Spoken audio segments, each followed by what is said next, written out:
હમણાં વાત કરતા હતા કે આ વિસ્તારમાં કે સમગ્ર ગુજરાતમાં ભુવાઓની સંખ્યા વધતી જાય છે.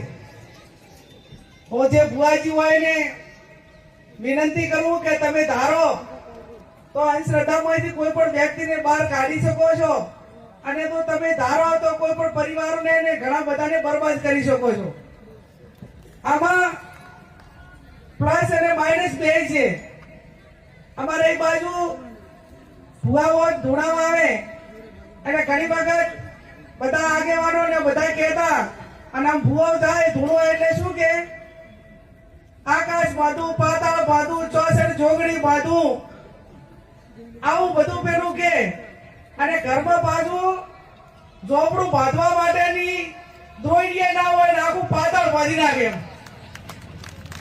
અને ભુવા જ હું એમનો વિરોધ નથી કરતી, પણ આ એક અંધશ્રદ્ધાને પ્રેરિત કરવા માટેનું એક આ નેટવર્ક છે.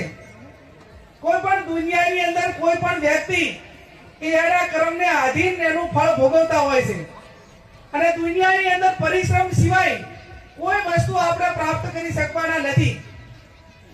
આ તમે આજે સરપંચ પાટીદારના બધા બેઠા છે, 24 કલાકમાંથી 18 કલાક મજૂરી કરે છે, અને વિશ્વના દેશોમાં વતન છોડીને કાળી મજૂરી કરે છે, ત્યારે એમના ખિસ્સામાં ડોલર પડ્યા હોય છે. આપણે તો આપણા સમાજના દીકરાઓને ભણવા માટે ગાંધીનગર કે અમદાવાદ બળદેવજી જેવાને, કલ્પેશભાઈ જેવાને કહીને એડમિશન અપાવવા કોઈ હાઈ સ્કૂલમાં, તો 3 ચોથે દિવસે ફોન આવે, મને પાણી માફક આવતું નથી, અને આ પછી આખી દુનિયાની તમામ બ્રાન્ડનો દારૂ માફક આવે અને ભણવા જાય પાણી માફક ના આવે.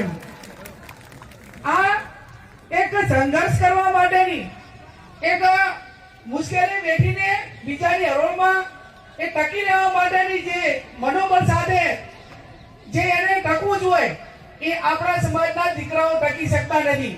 આજે એક દીકરી તરીકે ગૌરવ અનુભવું છું કે માણસાની એ માનસી ઠાકોર એ નાસા જઈ આવે અમેરિકા, અને આજે બહુચરાજીના સ્ટેજ ઉપર ધારા નામની દીકરી એ પાયલોટની ટ્રેનિંગ લે.